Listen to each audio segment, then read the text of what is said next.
Nah mungkin kemarin-kemarin itu terpotong ya masalah energi itu, terpotong dengan adanya kalimat-kalimat syirik dan musyrik, sehingga masalah pengetahuan batu-batuan itu terpotong karena sudah dipojokkan dengan masalah syirik musyrik. Tapi itu sebetulnya ilmiah. Makanya dari Korea, karena di sana itu tidak ada pembatasan, akhirnya mereka bisa memproduksi kalung, ya gelang, yang gelang samyong apa itu juga dari batu alam. Karena membutuhkan bentuk dan warna yang sama, batu alam itu tadi digiling kemudian dipersatukan, tapi tetap tidak menghilangkan energinya. Ya ini sebagai pendermaan, kenapa candi-candi itu kok banyak ditinggalkan dari zaman-zaman nenek moyang kita.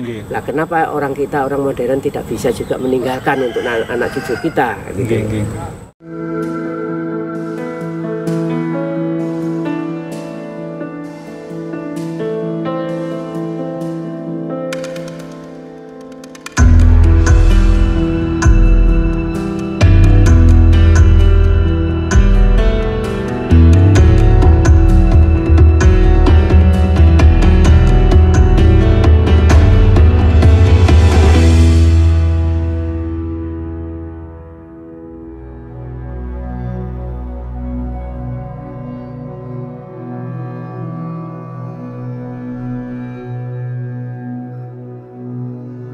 Niki candi Waji, terus niki candi sanes pura.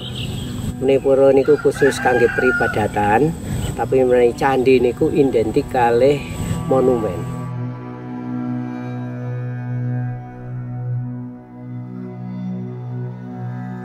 Jadi niki sebagai monumen, sebagai rasa pendermaan, manifestasi dari pendermaan orang-orang sekarang ini, sebagai rasa syukur, rasa berbakti kepada nenek moyangnya zaman Mojopahit.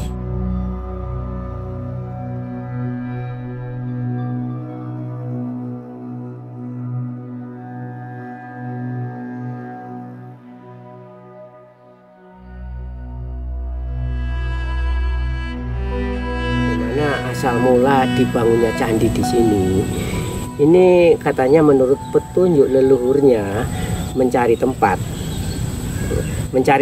untuk pembangunan candi, kemudian secara spiritual mendapatkan ilham, bangunlah candi, jangan membangun pura. Akhirnya mendapatkan tempat di sini, yang tadinya sudah 3 kali mencari tempat di daerah Trowulan karena terbentur dengan harga yang mahal. Itu nggak tahu gimana, akhirnya kok disuruh mencari tempat di Puri, di Sumber Girang. Akhirnya ketemu di sini.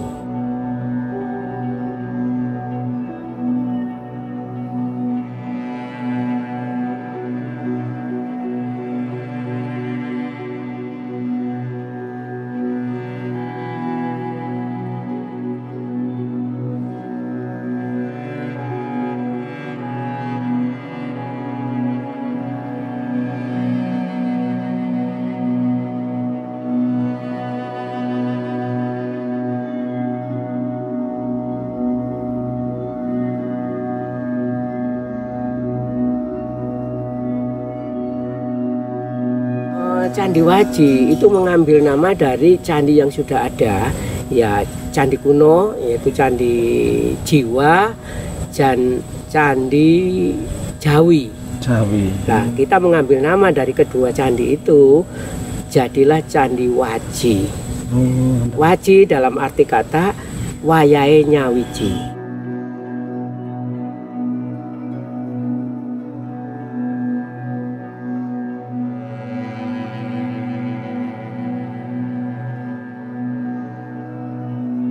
Jadi untuk mempersatukan, dari nama itu dipersatukan dari 2 tempat, 2 nama candi, kemudian di sini dibangun dengan mengambil nama itu wayahe nyawiji, menyatukan 2 candi, menyatukan dari berbagai etnis agama maupun etnis suku. Makanya di sini dikatakan candi itu karena bisa dikunjungi dari etnis agama apapun. Kalau misalnya kita waktu suruhan, mengadakan upacara dan sebagainya, di sini juga digunakan, di mana orang-orangnya itu lintas agama.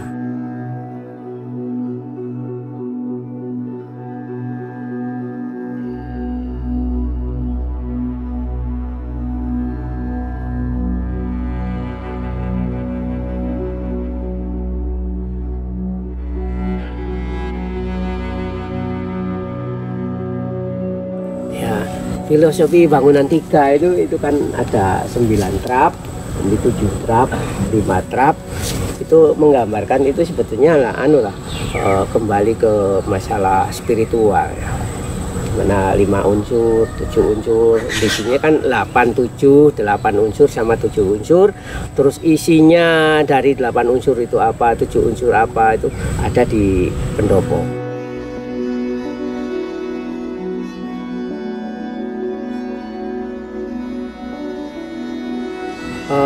Menurut Mbah Wiro Kadek yang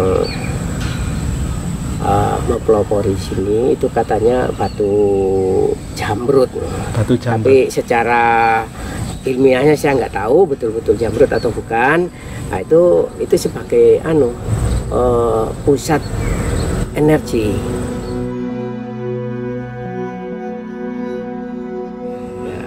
Kan seolah-olah kita mau kembali ke zaman batu. Sebetulnya batu sendiri secara ilmiah sebetulnya itu memang semua benda, baik batu maupun apapun, itu mengeluarkan energi.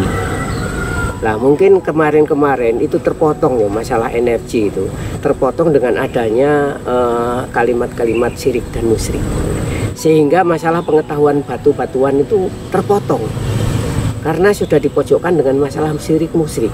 Tapi itu sebetulnya ilmiah. Makanya dari Korea, karena di sana itu tidak ada pembatasan, akhirnya mereka bisa memproduksi kalung, ya gelang samyong itu juga dari batu alam. Karena membutuhkan bentuk dan warna yang sama, batu alam itu tadi digiling kemudian dipersatukan, tapi tetap tidak menghilangkan energinya. Gitu. Sekarang seperti yang beredar kalung-kalung gelang kesehatan itu dari batu alam. Nah, batu alam sendiri itu masing-masing batu itu punya frekuensi sendiri-sendiri, di mana frekuensi itu bisa mempengaruhi pada kehidupan manusia. Sebetulnya ilmiah. Kalau kita mau berpikir tidak menolak lebih dulu, itu ilmiah. Seperti halnya microwave itu suatu gelombang ya.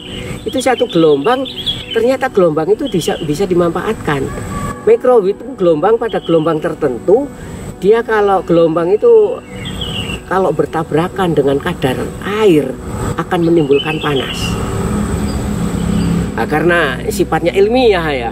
Nah, keilmiahan itu kemarin tuh banyak beredar dikat dengan adanya syirik musyrik sehingga tidak bisa berkembang.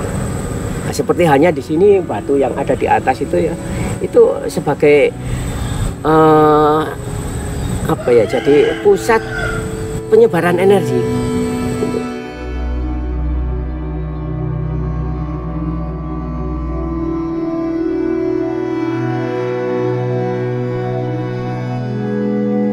Ya, ini sebagai pendermaan.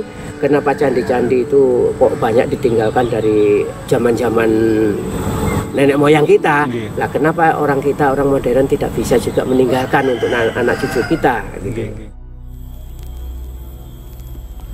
Ya, harapannya sebetulnya ya untuk bisa mengenang apa yang pernah berjalan di masyarakat, terutama masyarakat Mojopahit.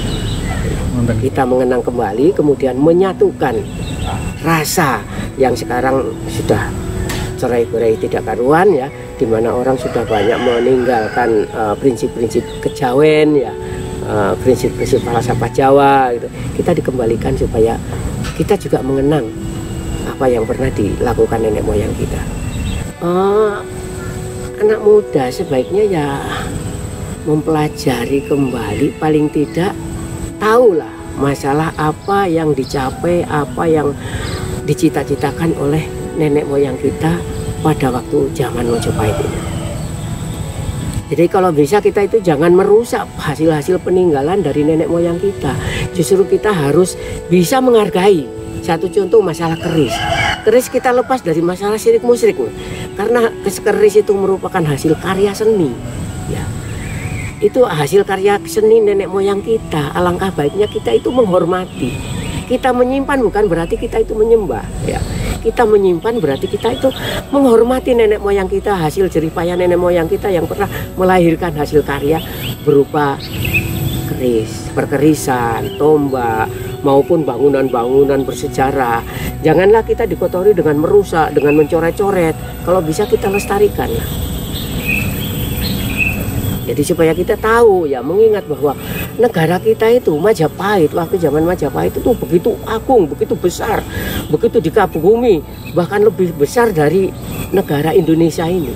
Dulu kan Nusantara meliputi Malaka sampai Burma, Filipina, termasuk wilayah dari Mojopahit.